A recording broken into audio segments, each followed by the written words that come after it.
Hello students, जब भी ये मैथ्स 1 और 2 की बात आती है तो मेजॉरिटी बच्चे परेशान हो जाते हैं। उन्हें लगता है कि ये सब्जेक्ट डिफ़िकल्ट है, पर 10th स्टैंडर्ड में ऐसा नहीं है। 10th स्टैंडर्ड में हर चैप्टर के एक डिटेल एनालिसिस आपको दी गई है। हर चैप्टर का एक चैप्टर वाइज वेटेज आपके सामने रखा गया है। तो अगर हम उसको स्ट्रैटेजिकली पढ़ें तो हम डेफिनेटली कम पढ़कर बहुत अच्छा स्कोर ला सकते हैं। अगर आप ये सारी चीज़ों को जानना चाहते हैं तो वीडियो को एंड तक देखिए। हेलो बच्चों, मेरा नाम नासिर शेख है। मैं पिछले 10 सालों से क्लास 10th को पढ़ा रहा हूँ। आज हम मैथ्स 1 और 2 का डिटेल एनालिसिस करेंगे। तो सबसे पहले ये समझते हैं कि कौन सा चैप्टर कितने मार्क्स के लिए आएगा और आपका ओवरऑल पेपर पैटर्न क्या रहेगा। तो सबसे पहली चीज़, ये मैथ्स 1 और ये मैथ्स 2 का आपके सामने वेटेज है, पहले उसको देख लो। Linear equation in 2 variable with option 12 marks के लिए, मतलब टोटल मिलाकर। क्वाड्रेटिक 12 मार्क्स के लिए, एपी 8 मार्क्स के लिए, फाइनेंशियल प्लानिंग 8 मार्क्स के लिए, प्रोबेबिलिटी 8 मार्क्स के लिए, स्टैटिस्टिक्स 12 मार्क्स के लिए। ये टोटल कितना हो गया? 60 मार्क्स यहाँ पर हो गया। आपको लिखना कितना है? 40 मार्क्स का। ये विथ ऑप्शन मार्क्स है आपके पास। यहीं पर हम मैथमेटिक्स 2 की अगर बात करेंगे तो सिमिलैरिटी 10 मार्क्स के लिए आपके पास, पाइथागोरस थ्योरम 7 मार्क्स के लिए, circle 12, geometric construction 7, coordinate geometry 7, trigonometry 7 और मेंसुरेशन कितने मार्क्स का है? 10 मार्क्स का है। ठीक है। अगर हम इसमें से इजी चैप्टर्स की बात करें तो वो देखते हैं यहाँ पर कौन कौन से इजी चैप्टर्स हैं हमारे पास जिसको हम कर सकते हैं। तो अगर आपका मैथ्स मान लो कि वीक और मॉडरेट से वीक के बीच में, देखो अगर आपका मैथ्स अच्छा है तो आपको ये वीडियो देखने की ज़रूरत नहीं है। ठीक, अगर आपका मैथ्स वीक से मॉडरेट के बीच में है तो उसको देखिए। आपको कौन से चैप्टर डेफिनेटली करके जानी चाहिए एकदम अच्छे से? अलजेब्रा के अंदर से स्टैटिस्टिक्स कीजिए, प्रोबेबिलिटी कीजिए, लीनियर इक्वेशन इन 2 वेरिएबल कीजिए। अगर आप ये करते हैं तो देखिए ये 12 और 12 12 इंटू 3 हो जाएगा। यहीं पर आप अगर सिर्फ 3 चैप्टर अच्छे से करके आते हैं तो 36 मार्क्स तो आपके यहीं पर बन रहे हैं। और ऐसा तो है ही नहीं कि आप इसमें से कुछ नहीं करके जाएंगे।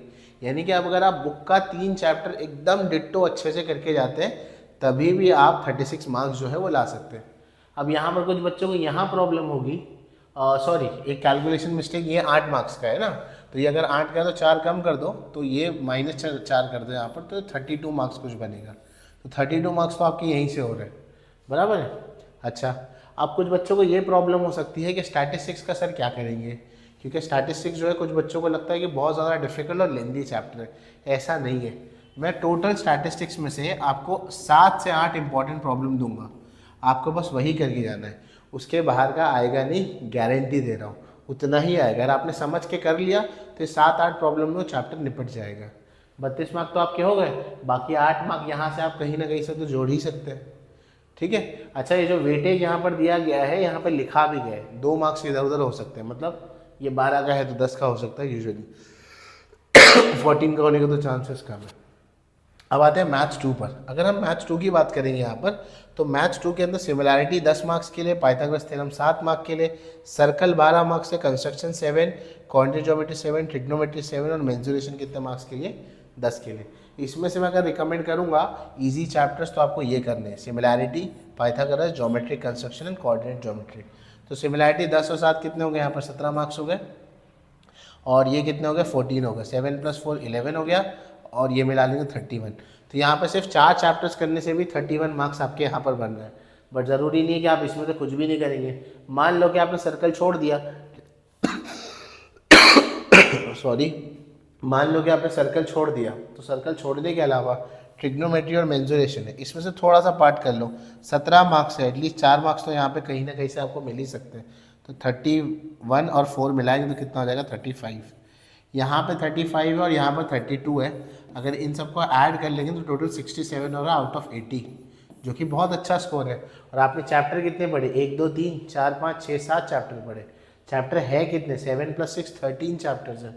आउट ऑफ 13 चैप्टर्स आप कितने पढ़े? 3 और 3, ये 7 चैप्टर्स आप पढ़े। लगभग सिर्फ आप आधी बुक करके जा रहे हैं, तभी भी आपका जो मार्क्स आ रहा है वो 90% तक मार्क्स आ रहा है। तो डेफिनेटली ये बहुत अच्छी डील है। तो यहाँ से आप ये सारे चैप्टर ज़रूर करिए हैं, इसमें तो कुछ भी ना छोड़िएगा। आई होप सो इतना सब समझ में आया होगा। अब मैं आता हूँ दूसरे PDF पर, जहाँ मैं आपको इसके बारे में बताऊँगा।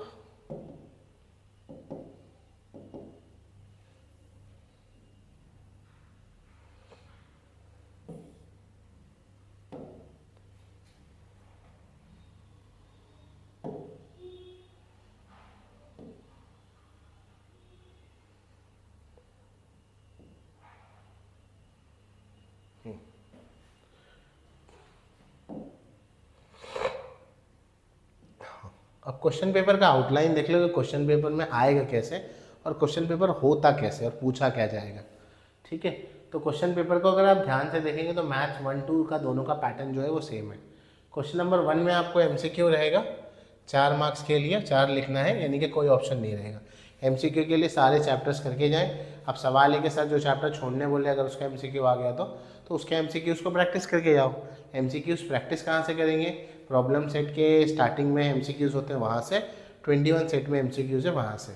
ठीक है, इसके अलावा फिर 1 मार्क के क्वेश्चन हैं, वो भी काफ़ी आसान होंगे। प्रैक्टिस पेपर और 21 सेट से अगर वो क्वेश्चन कर लोगे तो डेफिनेटली वो पूरे हो जाएंगे। अब आते हैं इसके ऊपर एक्टिविटी बेस्ड क्वेश्चन के ऊपर। तो 2 एक्टिविटी आएगी, 3 में से कोई 2 एक्टिविटी आपको करनी है। अक्सर बार एक एक्टिविटी सर्कल की आती है और एक सिमिलैरिटी की आती है। ये 2 एक्टिविटी यूजुअली ये चैप्टर से पक्की होती है। तीसरी एक्टिविटी कोऑर्डिनेट ज्योमेट्री या ट्रिग्नोमेट्री से आ जाए या मेंसुरेशन किसी से भी आ सकती है। फिर उसके बाद यहाँ पर सॉल्व एनी 4 आउट ऑफ 5 सब क्वेश्चन, ये आपको टेक्स्ट बुक से मिलेंगे सीधे सीधे। अगेन आपको 2 में से एक एक्टिविटी यहाँ पर करनी है। ये जैसे कि एक्टिविटी 2 मार्क्स की थी, ये 3 मार्क्स की एक एक्टिविटी है जो आपको करनी है यहाँ पर। ठीक है, थोड़ी सी बड़ी होगी। अगेन यहाँ पर भी एक्सपेक्टेड है कि एक सर्कल का क्वेश्चन हो। ठीक है, फिर आपके पास 3 मार्क्स के क्वेश्चन आते हैं। अगेन ये टेक्स्ट बुक से डायरेक्टली पूछे जाएंगे आपको क्वेश्चन।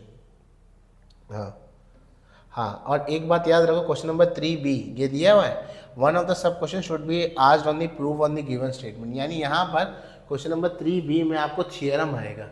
ठीक है, 3B के अंदर आपको थियरम मिलेगा, ये ध्यान रखना है। क्वेश्चन नंबर 4 के अंदर, क्वेश्चन नंबर देखो 4 दिया हुआ है, सॉल्व एनी 2 आउट ऑफ 3। बड़ा इंपॉर्टेंट है, these question should be out of the text book but based on the prescribed syllabus and also challenging.